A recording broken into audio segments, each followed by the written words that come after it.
자유한국당이 검찰 견제를 주장을 하면서도 공수처 설립에는 찬성을 하지 못하고 있습니다. 공수처는 문재인 정권의 칼자루를 하나 더 쥐어주는 격이라고 판단을 했기 때문에 검찰 사정 칼바람은 무섭지만 공수처는 더 겁이 난다.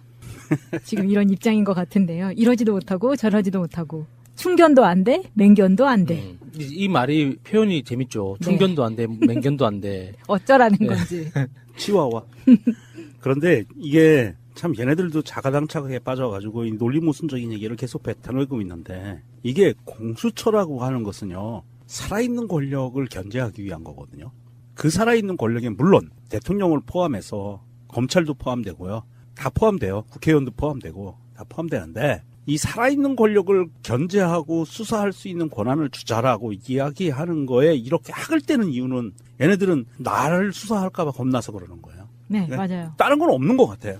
왜냐하면 지금 당내 의원들이 속속들이 검찰 수사 선상에 오르고 있으니까 여기에서 한국당이 편파성을 문제를 삼으면서 야권에서 기관장을 맡게 해주면 공수처를 찬성하겠다. 뭐 그런다고 크게 달라질까요? 아니 또 그렇게 자기들이 기관장을 맡게 되면 또 어떤 꼼수를 쓰고 싶은 거잖아요. 야권이라고 하면 정의당 딱 좋다. 민중당. 거기도 괜찮아. 그런 거를 막기 위해서 만드는 공수처에 자기들을 네. 기관장으로 앉혀달라는 것 자체가 말이 안 되는 거죠. 그런데 사실 얘네들이 그것도 착각을 하는 거예요. 이게 공수처장 자리에 만약에 빅3 야삼당이 합의한 인물로 앉혀놓잖아요. 그렇다고 하더라도 그 사람의 자격 조건에는 일정 제한이 가해질 수밖에 없어요. 그렇죠. 자격 조건 자체가 검찰 출신이거나 법조인 출신이어야 돼요. 공수처장은 법조인 출신이어야 그 법관계를 명확하게 들여다볼 수 있고 적용할 수 있기 때문에 네. 법조인 출신이어야 되는데 과연 자기들 입맛에 맞는 법조인을 넣었다고 그 사람들이 자기들한테 충성할까? 그건 아니거든요. 막말로 해서 제가 보수꼴통 같은 검사예요. 검사장이에요. 어느 지역. 그런데 야당들이 합침을 해가지고 나를 신설되는 공수처장 자리에 앉혀놨어. 그럼 제가 과연 홍준표한테 이득이 되는 수사만 할까요? 아니거든요. 다 합니다. 공수처라는 기관이 만들어지는 것 자체가 굉장히 큰 임팩트이기 때문에 이게 지금 딜레마예요. 어떻게 반대하기도 그렇고 찬성하기도 그렇고 저는 지금 이 자유한국당의 네 분이 참 고마운 게 이런 분탕질을 해주니까 이제 우리 눈에 확실히 띄잖아요. 이 공수처라는 이 기관 자체가 국회의원이라는 신분을 가진 사람들한테 어떤 딜레마를 가지고 있는지 지금 자유한국당은 지금 현재 공수처가 없는 상황에서도 수사 당사자가 돼가지고 의원 배지 날아갈 가능성이 있는 사람들이 굉장히 지금 줄 서 있거든요. 근데 이 상황에서 자유한국당을 보면서 뭐 꽃이다라고 이렇게 보기만은 좀 위험해 보이는 게 공수처에 대해서만은 다른 건 몰라도 공수처에 대해서만은 여당도 믿으면 안 됩니다. 결국에는 공수처가 수사 대상으로 하는 그 사람들 중에 국회의원도 포함되어 있기 때문에 이게 공수처를 반대하는 게 아니라 공수처의 법적 논리와 완결성 그리고 제도적 허점 이런 것들을 핑계 삼아서 지연시키는 여당에서의 내부 의견이 나올 수 있거든요. 이런 물타기용으로. 그래서 이거에 대해서만은 절대 우리가 의심의 끈을 놓으면 안 됩니다. 얼마 전에 그런 기사 보셨죠. 국회 보좌진 한 명 증언하는데 굉장히 소리 소문 없이 조용하게 합의하고 바로 통과됐다고 예산안에서. 네. 그런 식이거든요. 공수처에 대해서만은 우리가 문재인 대통령을 지지하고 문재인 정부를 믿지만 정치인이라는 국회의원이라는 그 자리의 속성 때문에 어쩔 수 없이 이해관계가 함께 공동문명체로 엮여 있을 때는 우리가 의심의 눈을 거둬서는 안 된다는 거죠. 그래서 지금처럼 홍준표가 나서서 그러니까 충견도 안 되면 맹견도 안 된다는 이런 이 허무맹랑한 표현으로 좀 웃겨주기는 하는데 그럼에도 불구하고 우리는 긴장을 놓치면 안 된다는 거죠. 베트남 방문 중인데도 불구하고 페이스북을 정말 열심히 하고 있는데 당 안팎으로 당내 핵심 관계자는 역시 공수처가 문재인 정권의 좋은 일이기 때문에 찬성을 할 수가 없다. 이런 이야기를 대놓고 하고 있어요. 근데 문재인 정부의 좋은 일이라는 이야기는 그 말인즉슨 자기들한테 안 좋은 일이다. 왜? 너무 털릴 게 많으니까 그렇다는 이야기밖에 안 되는 거잖아요.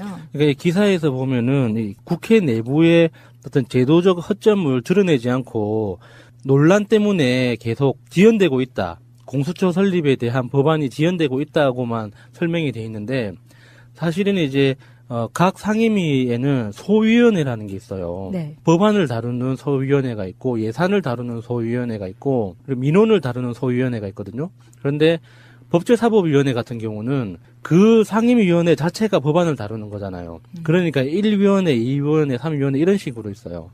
그러면 지나가는 말로 이렇게 가볍게 건너뛰었지만 소위원회는 만장일치로 통과하는 거를 일종의 관례로 여기기 때문에 계속 합의되지 않고 진통을 겪고 있다 이런 식으로 표현을 하거든요. 소위원회에서 통과가 되는 게 만장일치여야 한다는 건 법이 아니에요. 규정도 아니고 법으로 정해져 있는 게 아니에요. 그동안 국회 내부에서 오랫동안 관례처럼 소위원회에서는 그 반대하는 사람 한 명도 없이 그냥 만장일치로 반대하는 사람이 실제로 그래요. 소위원회 위원장이 반대하는 분 계십니까 해서 아무도 손을 안 들면 통과해요. 그런 식으로 진행이 되거든요. 그러니까 이렇게 공수처처럼 굉장히 민감한 법안은 누구 한 사람이라도 손을 들거나 자리를 비워버리면 통과가 안 되는 거예요. 그러니까 자유당 김진태가 그랬잖아요. 나 이제 그 소위원회 안 들어갈 거야. 그러면은 위원회 소집 자체가 안 되는 거예요. 제가 지적하고 싶은 건 김진태의 비열함도 있지만 네. 그 다른 당 의원들의 소극적인 태도도 볼 수 있다는 거죠. 그러니까 이게 관례를 이유로 그동안 그 국회 관례가 그랬기 때문에 만장일치가 안 되면 통과가 안 된다. 그래서 상임위 본회의에 못 올린다. 상정하지 못한다.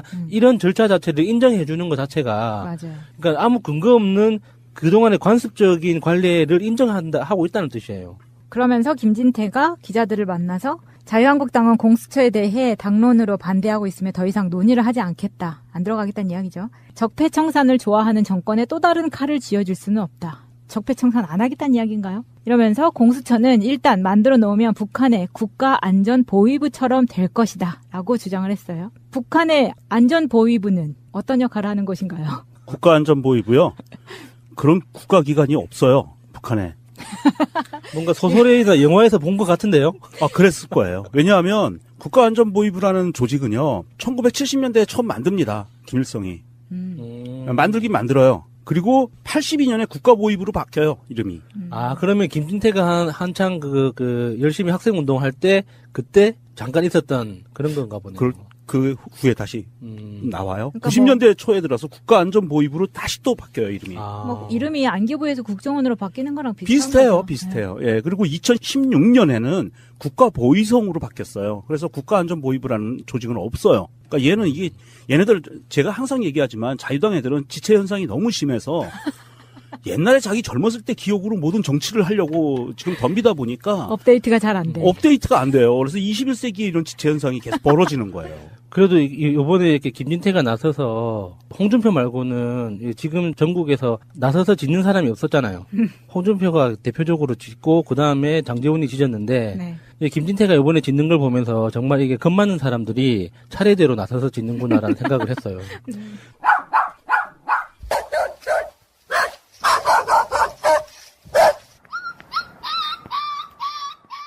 내부거래? 부당거래. 네. 부당거래라는 영화에 보면 네. 거기에 그 류승범 씨가 검사로 나오잖아요. 네. 불량한 검사로 네. 나오잖아요. 거기에 그 류승범 씨가 황정민한테 형사로 나오는 황정민한테 하는 대사 중에 하나가 당신 내가 왜 검사가 된 줄 알아? 겁이 존나 많아. 내가 겁이 존나 많아서 검사가 된 거야. 이런 식으로 이야기를 하거든요. 근데 김진태 보면서 그게 너무 갑자기 생각이 났어요. 진짜 지가 쫄리니까 나서서 이렇게 먼저 깽판을 치는 거예요. 이 김진태가 얘기한 국가보위부라고 얘기한 국가안전보위부라고 얘기한 그 국가보위성은요, 정말 악질적이에요. 김진태가 얼마만큼 악질적이냐면 이 국가보위성이 하는 주요 임무는요, 북조선 지도부를 지금 김정은이죠. 김일성, 김정일, 김정은 3대 이 지도부를 위해서 사상경찰 활동을 해요. 그래서 북조선 내에 정치, 사상동향 이상자들을 항상 감시, 사찰하고 대한민국에서 보낸 고정간첩을 잡아내는 일을 하고 있고요. 아니 지난 정부에 국정원이 하던 짓 아니에요? 비슷하죠. 비유도 잘못된 것 같은데 그러면 김진태가 한 비유도? 예, 그리고 김일성, 김정일 비방 사건에 대해서는 반드시 범인을 잡아내려고 해요.